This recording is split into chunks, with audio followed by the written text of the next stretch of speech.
Before continuing wiring up all that material into what we have, I copied and pasted the output from Substance into the source images folder, and that's my project folder for this model. First, I'm going to save this as a new name, Files, Save As, and I'll call it just incrementing it, so I always have this original one to go back and use.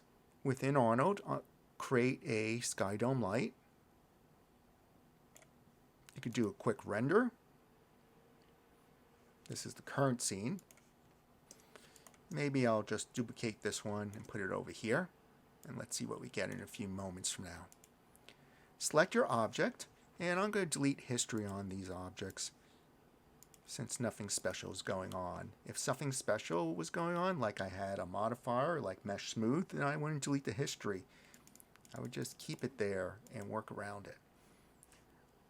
Going to the blue Lambert, and instead of Lambert, switch the type to AI standard shader, and you'll just click and you'll drag until you find AI standard surface.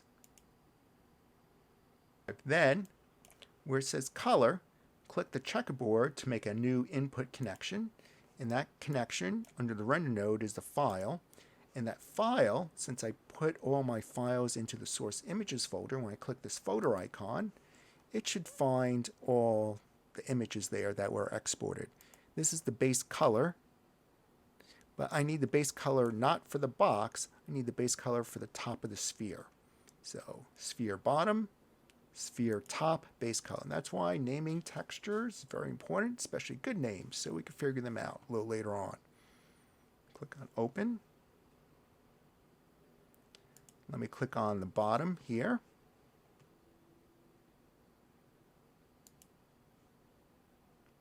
Then go to the next slot, which would be the roughness. Clicking, choose file, choose the file again, choose sphere top, and look for the roughness map right there. And open it. Click back on the sphere, go to the metalness, click there, file, click, and select the sphere top metalness. We're almost there. Click the sphere again, and this time we're going down to geometry. And for the bump map, which will be the normal map, click right there, file. And if it skips past the part where you select the folder, just look up here, find the file name as a tab, click that tab, image name, click the folder icon, sphere top, and select the normal map right there. Now you're not going to see a preview of the normal map here. We could render this and take a look what's going on and continue to wire this up.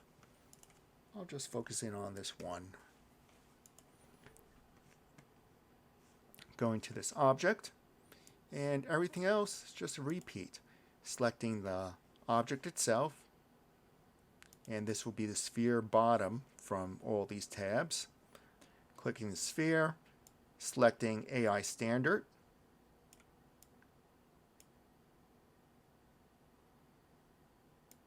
right there, going to color, file, sphere bottom, and here's the base color. Let me press the 6 key in the viewport so we could see our texture displayed on our object. Clicking on the object again, going to that same surface, and this is AI surface number 2. Be good to give it a new name. We'll call it bottom. And do the same for the roughness, metal, and then geometry.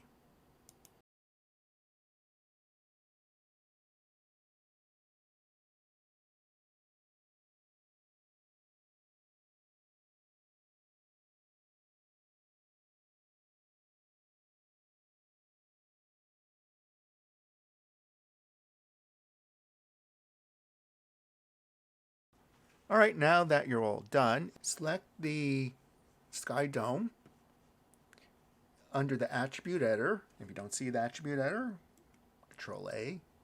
For the color, select the input and connect it to a file and find some HDRI image. You could use this one. If you don't want to see the background, under visibility for camera, just pull that down and press render. So now we have more accurate light going on in our scene.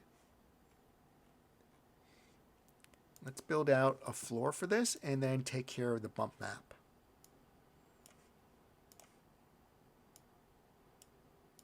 So here's a floor.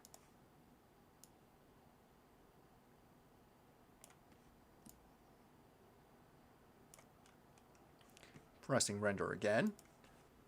Need to add some more light to the scene, and that can be done by increasing the exposure here or adding a light to the scene. I think I'm going to just add a light to the scene. Set that one to 2.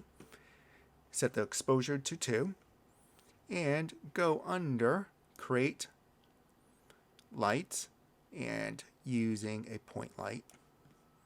That point light is like a light bulb, 360 degrees around. For the point light, go under its attributes and open up the Arnold attributes. And for exposure, let's increase that to 10 and press render. Way too much. Let's try dialing that back down to 5. All right, I think that's better. My box is floating a little bit above things. So I'll just raise the floor a bit. And I'll duplicate my point light. Control D. I'll move it on to that side as well. Let's take a look at the normal maps. They might be too intense. And if you think your model looks a little too dark, it might be the normal maps are too extreme. To correct that, find the material name that you want to correct. I want to correct the inside here. And going back to, this is the box, and this is the box inside. Makes it a little easier to find. To correct the normal, how bumpy a normal is, go to Windows, Rendering Editors, Hypershade.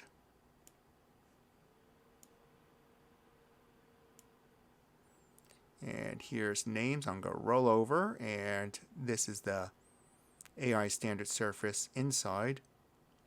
Right click, Graph Network. In this view, you can navigate just like you would a camera, except you can't orbit. So Option or Alt key, middle mouse button to drag left and right. Option, right mouse button to zoom in, zoom out, or the wheel mouse to zoom in, zoom out. I'm looking for the bump map connection, and there it is, bump map. Click on that, and go to this value, bump depth, and set it to something very low, like 0.05. Because 1 might be too extreme, and here's a preview of it. And render again. That's much better. You can pick up actually seeing the texture map. I'm going to do the same thing for my other materials. Since I'm doing it globally for my materials, I'm just going to right-click Graph Network, go click on the bump one, and I know it's right there. 0.05. Next one, right-click, Graph Network. You see a pattern yet? The bump might not always be in the same place, so you just have to track it down. It's a very simple network. Bump 2D, 0.05. If you think 0.05 is too weak, you could always increase it. And Graph Network, and this is the one I just did, so I think we're good. Let me rotate the model a little bit and hit render. That's looking a lot better than before. You can actually pick up the details now. At any time, if you think maybe, let's zoom in here, that this shouldn't be glossy at all, maybe this material should look a lot duller.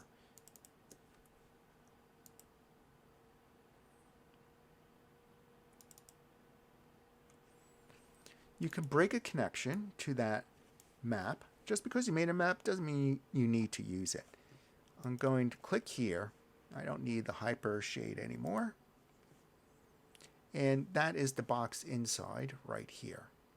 Maybe the diffuse roughness and the metalness, maybe I need to break the connection to the image. To break the connection to the image, and you might want to break a connection to the image because you made a mistake wiring things up, you right click on the word diffuse roughness, metalness, bump map, whichever one you want to break.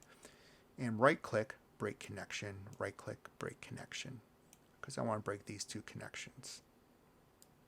And I'm going to set the metalness down to 0, and the roughness, let's just say it's very rough, and then render it again. And that looks a lot better to me. I'm going to zoom out and do another render. You don't want shiny concrete, you want it to be flat looking, dull looking. So selecting this object to figure out its name, and it's going to be the AI standard bottom for diffuse roughness and metalness. I don't want a metalness on this. I'll break both connections, right click break, right click break. Change the metalness down to nothingness, and diffuse, you can play with the slider. And this concrete looks a lot better to me. Maybe I went a little too extreme at smoothing out the normalness for here if I want to bring back some of that detail. But at least now it doesn't look shiny. And it's okay if you want it to be shiny, but I don't. So Windows, rendering editors, hypershade. And I want the AI standard for the bottom. I just roll over until I find that name here. Right click graph network. And I'm just doing this to make it a little more bumpy, because I think I went too extreme. 0.05, maybe I'll just do 0.2. And render this again. And continue to make your adjustments. Even though we painted it in Substance Painter, wherever your output application will be, Unity, Unreal, Maya, Blender, you might have to tweak those adjustments on the maps. I'm not recreating these maps, I'm just tweaking how this application interprets those maps. And that would be the same for any other application that you might wire this stuff into. You could see that in almost no time, with a few tweaks, we got some excellent visual results with using a PBR workflow, a physically based rendering workflow, PBR, and Substance 3D Painter.